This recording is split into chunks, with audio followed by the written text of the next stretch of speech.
Even though Prisoner of Azkaban is often considered one of the best Harry Potter films, one thing almost every fan agrees on is that it completely skipped over one of the most fascinating parts of the plot: the Marauders' backstory. The movie never explained who Moony, Wormtail, Padfoot and Prongs actually were, and how their friendship shaped everything that followed. In this episode, we finally fix that. We're getting the long-awaited deep dive into the Marauders. From Lupin's curse to the creation of the Marauders map, we're giving everything the depth it fully deserves, including all the crucial context. So let's jump into my vision for the penultimate episode of this season, Harry Potter Season 3, Episode 7, The Marauders.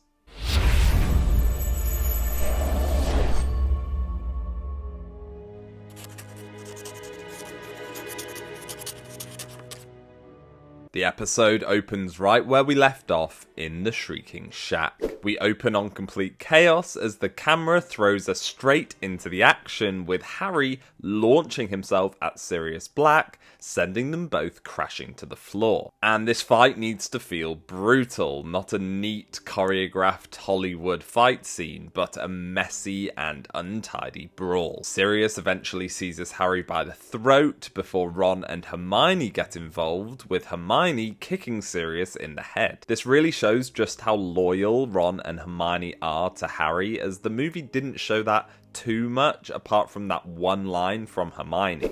If you want to kill Harry, you'll have to kill us too. Sirius slumps backwards and crawls towards the wall just as Harry scrambles up, picks up his wand and points it at Sirius Black's chest. And just as he's about to cast, Crookshanks jumps on top of Sirius's heart. It's a small moment, but an effective one, as it completely cuts through the chaos and leaves everybody frozen, and we see Harry struggling with this inner dilemma. I think the moment of silence is absolutely deafening, as yes, Harry hates Sirius and wants to hurt him, but deep down, he's not a killer, and this hesitation really proves this in an unspoken way. Then the door bursts open, and in comes Lupin, who disarms Harry. Lupin lowers his wand and stares at Sirius before the two of them share a fairly cryptic conversation, before Lupin heads over to Sirius, picks him up off the floor, and hugs him. And that's when Hermione completely loses it, saying, "No! Harry, don't trust him. He's been helping Black get into the castle. He wants you dead too. He's a werewolf." But Lupin shakes his head and says that only the part about him being a werewolf is right, as up until tonight, he thought Sirius was guilty until he saw the map. He explains that he saw something strange on it, something impossible, and that he came down to investigate. And I love this because it directly ties back to everything we've learnt about the map up to this point during this season, and it really gives that whole plotline proper purpose. It's not just another magical object. Lupin walks over and tells the trio and Harry that he helped to write the map, as he is Moony, and it's such a good payoff. As we all know, the movie never revealed this, and we can hold on this moment for a while, allowing the characters and the audience to process this information. Harry just looks at them all, trying to piece together what any of this means, before Lupin asks Ron if he can have a look at Scabbers. Ron protests, saying it's ridiculous, but Sirius steps forward and says, "That's not a rat, an animagus by the name of Peter Pettigrew." We cut to black, and the title sequence rolls. Before we properly jump into the much anticipated Marauders backstory, please remember to hit the subscribe button if you haven't already, like the video if you enjoyed this content, and hit the notification bell, as I've got tons of Harry Potter news, theories, breakdowns, and of course my vision coming very soon. We open still in the Shrieking Shack, and the mood is tense, but as Lupin begins to talk, his tone softens. The camera holds close to his face as he says, "That's where all of this starts, with my becoming a werewolf." Now, I don't want this to be a long monologue like it is in the book. Instead, I want the story to unfold through short flashbacks that often cut back to Lupin in the shack, discussing the events of his memories. And that's the key word. It's important that this section feels like a memory, not a monologue. We cut to a small cottage and we see a small boy sleeping and a shadow moving past the window. We hear a low growl and his mother's scream. But we don't show the bite, just the aftermath. Back in the shack, Lupin continues, My parents tried everything, but in those days there was no cure. He goes on to explain the Wolfsbane potion and how Snape has been brewing it all year and how it lets him keep his mind. And when he says, Before the Wolfsbane potion was discovered, however, I became a fully fledged monster once a month. We transition into one of his first transformations. We cut to the Shrieking Shack, but it's clean and newly built, as Lupin explains that Dumbledore allowed him to attend Hogwarts, and they built the Shrieking Shack as a safe place for him to enjoy his transformations. And as he speaks, we see flashes of movement, scratches on the wall, and broken furniture. We also hear screams echoing through the night, and down below in the village, we see an old couple muttering about the spirits in the shack, and this is where the legend of the Shrieking Shack was born. We then cut back to Lupin as we shift tones, and the camera slowly pushes in on his face as he says, But apart from my transformations, I was happier than I had ever been in my life. We cut to Hogwarts and see a young Lupin walking down a corridor looking nervous and anxious. Then James and Sirius burst around the corner laughing and confident, with Peter Pettigrew trailing behind them. We montage the early years as Lupin narrates, with the four boys in the common room sneaking down to the kitchens to steal food. And I really want this sequence to feel so warm and nostalgic as a direct opposite to the isolation from before. Lupin says, Now my three friends could hardly fail to notice that I disappeared once a month. And we see James watching him leave the castle with Madame Pomfrey and Sirius frowning. Here I want the tension to build, but not from fear, from love. And Lupin says that eventually they figured out what was going on. He expects to be rejected, but instead Sirius says that they'll find a way. And that line takes us directly into the Animagus sequence, which should be incredibly fun and light-hearted. We go from quiet and emotional to chaotic magical experimentation. It's a 3-year process that's condensed down to about a 1-minute montage of snappy shots, including the steps laid out on Pottermore, holding a mandrake leaf in your mouth for a month, brewing a potion, and drinking it during a lightning storm. Then the big payoff as we see Sirius transform into a giant black dog, James into a stag, Pettigrew into a rat, and finally Remus as a werewolf. As Lupin says, They couldn't keep me company as humans, so they kept me company as animals. This would be my favourite moment, as it would be the first time that we actually see the monster, but it's in such a fun and hopeful way. We'd see the four of them running through the moonlit forest as the music swells and the camera soars over the trees. Now I know that Harry doesn't actually find out what animal James becomes at this point in the book, and I don't think he needs to find out at this point either. But I think it's so important for the audience to see all of the animals together, as it's something that the Potter fans have been dying to see for so long. We then cut to the friends scribbling on a piece of parchment as Lupin says, And that's how we came to write the Marauders map. And we see the names appear in glowing ink: Moony, Wormtail, Padfoot, and Prongs. And that's our emotional peak. The friendship, the freedom, and the bond that ties together this entire story. But then the tone shifts again as we move back to the Shrieking Shack, and Hermione says that it's still incredibly dangerous, and Lupin says, A thought that still haunts me.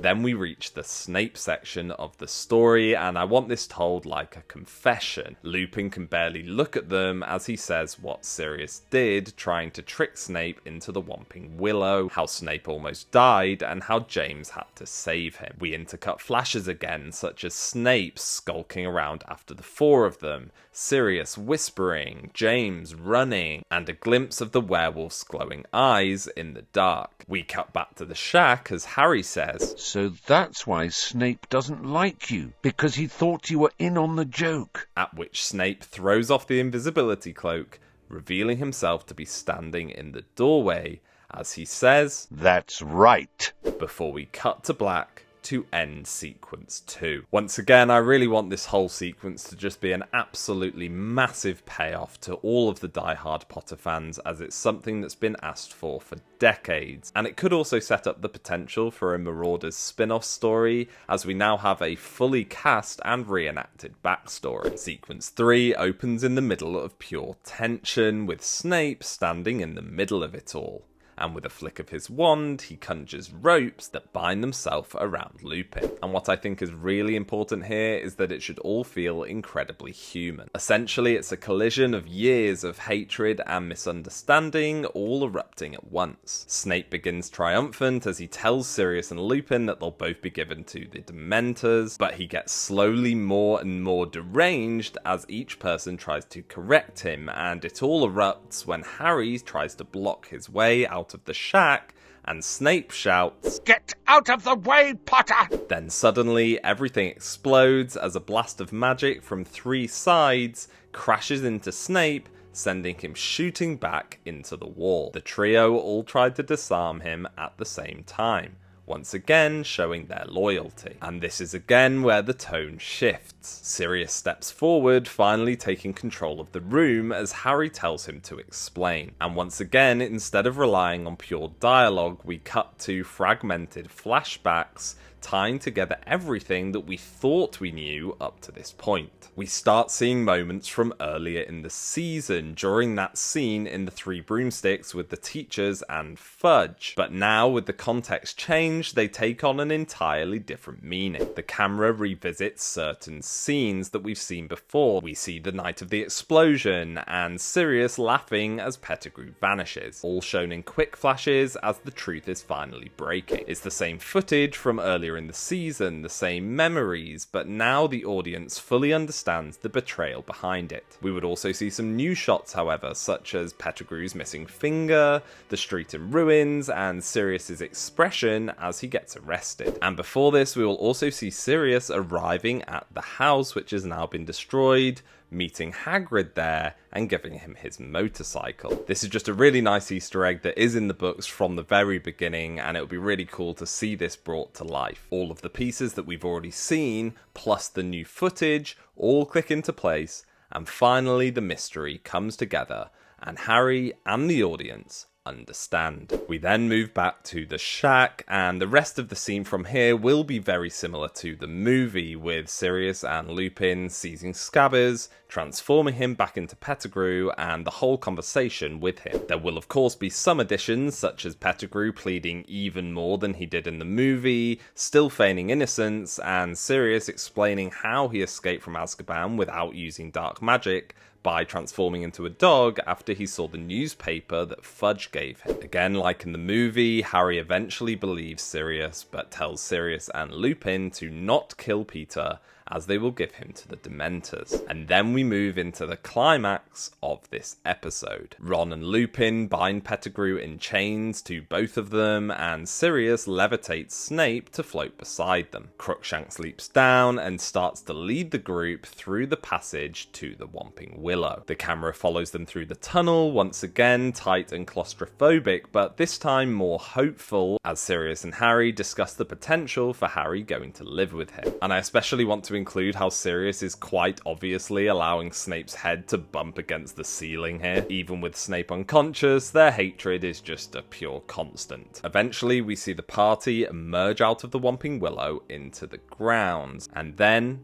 Lupin stops. At first, no one notices. He's quiet, his head is bowed, and his breathing is uneven. It's kind of like in a horror movie when somebody is acting oddly but no one realizes what is happening. Then the camera catches it. A tremor in his hand, a faint glow of sweat on his brow, and a low, guttural sound coming from him. This is the moment the audience realizes something bad is happening before any of the characters do. And I want it to be really subtle. No big CGI spectacle yet, just a suggestion. A quick shot of his eyes changing, the sound of bones stretching, and clothes tearing. Crookshanks stops dead as Pettigrew flinches, and Sirius turns around, knowing what's about to happen. The tension just builds and builds until it becomes almost unbearable. We cut to black, and after a moment of silence,